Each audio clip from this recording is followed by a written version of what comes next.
John earns his passage money. He sets sail with 27 other Mormons on a ship called the Julianne. Ah, the Julianne. Yeah. 56 passengers total, plus a cargo of coal. And this return voyage, well, this turns out to be the most amazing and terrifying adventure of his life. Okay, set the scene. How does it start? They've been at sea 27 days. Things seem okay.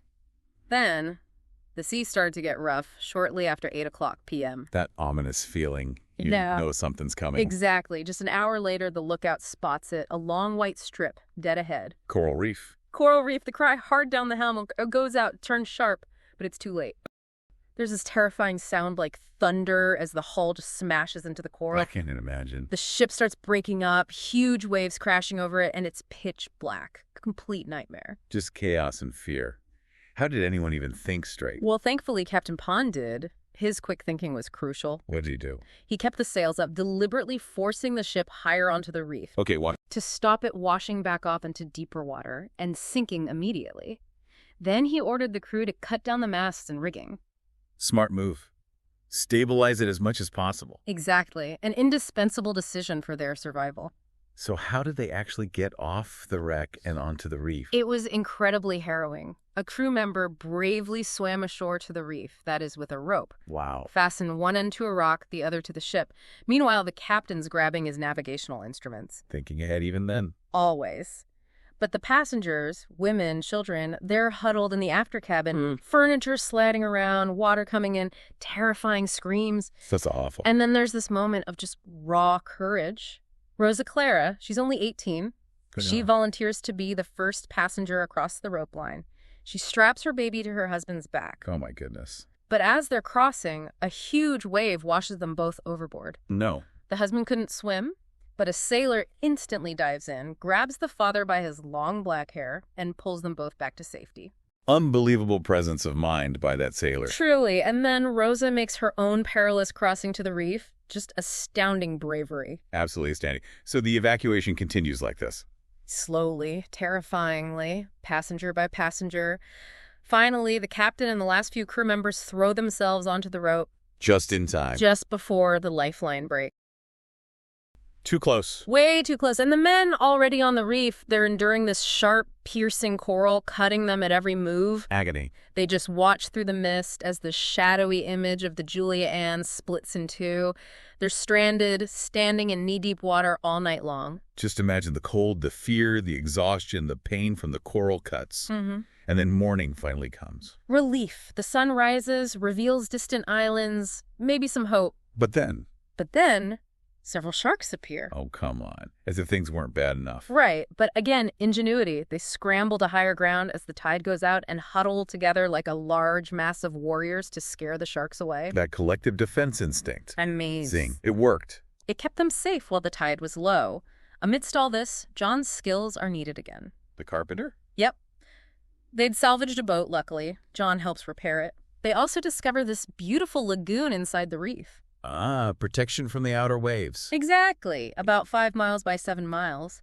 But the first scout by sailors for food and water on the nearby islands. Bad news. Total disappointment. Nothing found. Okay, so survival is still very much touch and go. What's the next move? Captain Pond makes a call. Send the women and children to higher, drier ground first. Prioritizing the vulnerable. Makes sense. While he and John stay behind to build 2 rafts from the ship's wreckage. Using salvaged materials again.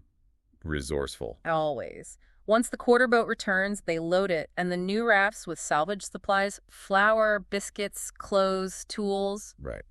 Got to get those supplies across the lagoon to the others. But crossing that lagoon wasn't easy either. Shorter men had to hang on to the sides of the rafts. Taller men pushed when it was shallow. And then terror strikes again. Everyone suddenly scrambles onto the rafts. Ouch. Shins everywhere. Hungry sharks encircled them. The source says more than 20 sharks were seen. They could smell the blood from the men's open wounds from the coral. That is horrifying. Absolutely horrifying. Miraculously, they all make it across safely to this new area nestled in banyan trees. But they must have been in rough shape. Oh, yeah. Sun-blistered, swollen from 2 days out in the tropical sun, and desperately thirsty. Seawater's no good. That thirst must have been the most immediate pressing danger. Which makes what happens next even more incredible. The children save the day. The children, how? They start digging in the coral sand below sea level, and suddenly they're yelling, "Look! Look in these holes!" They found water? Relatively fresh water, seeping up through the sand. They used pearl shells at first, then a salvaged barrel to collect it. Life-saving. Amazing discovery by the kids. What about food? They found these shellfish-like animals on the rocks. Captain Pond called them a swarm of crawly, rather creepy-like creatures. Appetizing. But better than nothing, I guess. Definitely. But they couldn't cook them. Until... I guess another miracle. Pretty much. A sailor remembers he has dry matches stored in his hat lining. Unpicks the stitching. You're kidding. Dry matches. Dry matches. Kept them for special occasions, apparently. That night, they finally had a roast fish supper cooked over a fire. Incredible luck. Or maybe more than luck to them. Could be. So they start making a proper camp, building huts, thatching them with pandanus tree leaves, everyone pitching in for the common good. Community spirit kicking in. The women use their petticoats as bandages for the wounded, including John's badly cut feet. Resourceful again. But shellfish and salvaged biscuits won't last forever. True. But then comes a major turning point for their food supply. A few days later, a woman finds a massive turtle on the beach. Like how massive? A 300-pound turtle. Whoa. And they quickly realize lots of turtles are coming ashore every night. It's their nesting season. Wow, talk about timing. Right. Nearly 2 months of nesting season. Suddenly, they have a daily supply of turtle steak. That's a game changer. Huge. The boys' job became turning the turtles over so they couldn't escape. John even helped build a pen to keep them. They went from near starvation to relative abundance. Amazing turn of fortune. Any other food? Yeah, they found coconuts on another island, used the meat with turtle eggs and flour for pancakes. Pancakes. Luxury. And they used the empty shells to catch rainwater, which tasted better than the well water. Clever. Very clever. Okay, so they're surviving, but they're still stranded. Weeks are passing. Weeks pass. No rescue ship. The turtle nesting season won't last forever. Supplies are dwindling again. So the pressure is back on. Big time.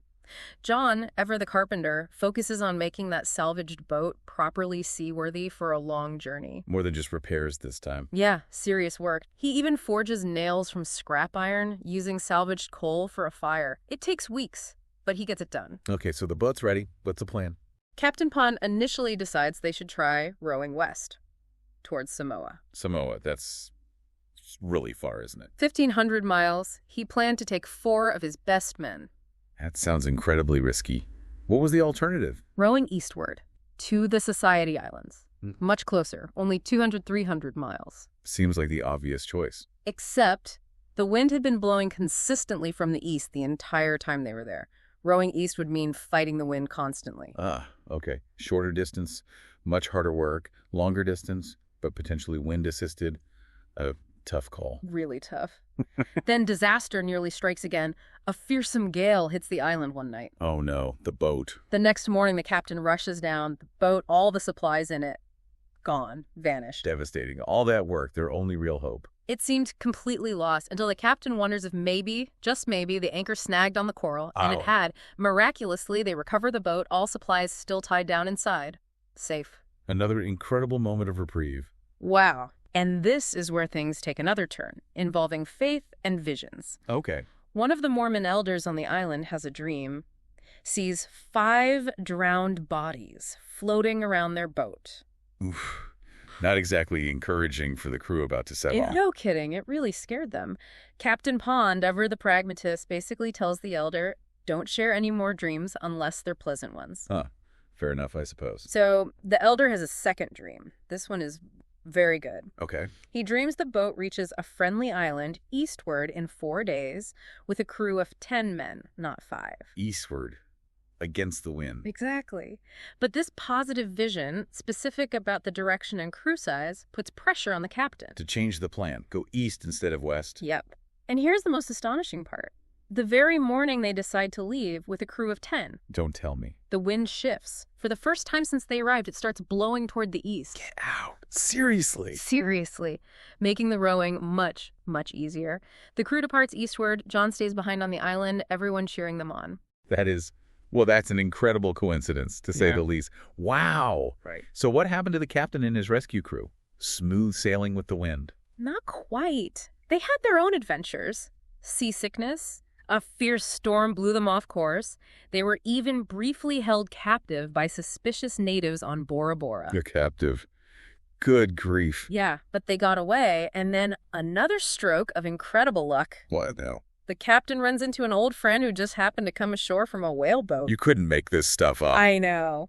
This friend helps them get to another island where the captain of a ship carrying oranges agrees to sail back and rescue everyone still stranded on the reef. Finally.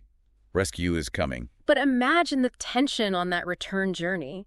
They approach the island, scanning with telescopes. See nothing? Seeing no one, they sail around the reef, still nothing. Their hopes just plummet. They fear everyone's died of starvation. Oh, the agony of that moment. After everything. But then next morning, as the sun rises, They see them.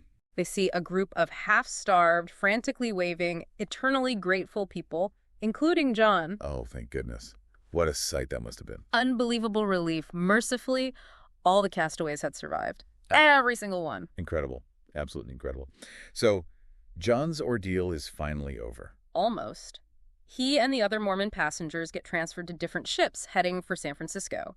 He arrives back on U.S. soil April 23rd, 1856. Back in civilization. But his journey isn't quite done. While he's there, Mormon leaders ask him to take a wagon full of supplies back to Salt Lake for needy families. Back across the plains and mountains again. Yep. You know, after surviving a shipwreck and months stranded on a reef, that arduous overland journey must have seemed, well, Almost easy. relatively easy, yeah. Yeah, It really puts his whole experience into perspective. definitely. And so, finally, John's incredible saga ends. He arrives back in Salt Lake and has this joyful reunion with his family. 10 years. 10 years after he first fled the mobs in Illinois. What an incredible arc. It truly is. And John himself, in his homecoming report about the shipwreck, he wrote, "They all escaped to the coral reef by the aid of a rope, though a perilous way to escape. But the hand of the Lord was truly made manifest in our deliverance." Wow. You can hear the conviction, the gratitude. Absolutely. That deep sense of divine intervention, they shared spiritual strength that clearly bound them all together through it all. So, looking back on this deep dive, the sheer breadth of John S. Eldredge's life is just staggering. It really is. Frontier pioneer, global missionary, shipwreck survivor. His story isn't just his own. It captures these huge themes of migration, faith, human endurance. Mm-hmm. And this exploration really shows how ordinary people, faced with just unimaginable circumstances, can find extraordinary courage and ingenuity within themselves. Yeah. His life wasn't just, one event after another. It was this continuous act of adapting, rebuilding, somehow preserving hope against absolutely staggering odds. It's a kind of mastery born purely out of necessity. It makes you think, doesn't it? In our age, we're so focused on mastering information quickly, getting skills down instantly. Right. What can we really learn from a life like John Eldredge's, where every single step was this uncharted journey, not just of place, but of discovery, resilience, this unwavering purpose? Mm-hmm. His deep dive wasn't for adventure points. It was raw survival, forging a kind of wisdom that goes way beyond just being well-informed. That's a great point. Yeah. How does his story challenge our own ideas of what it means to be truly adventurous or even truly knowledgeable? Exactly. Something for all of you to ponder after this deep dive.